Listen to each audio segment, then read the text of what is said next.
Hi, today I will show you how to cut the table in size because this is my table but it's in big in size, so I am cutting it and making it a smaller table for my purpose.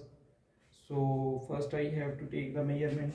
So from both sides I am taking like 45, you can say, yes, 45. So first I have to take the measurements and make a line.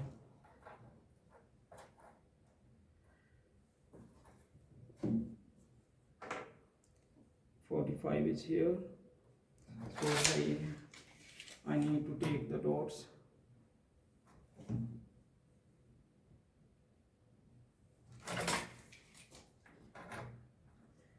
Your measurement should be correct when you are cutting the wood, because after cut you cannot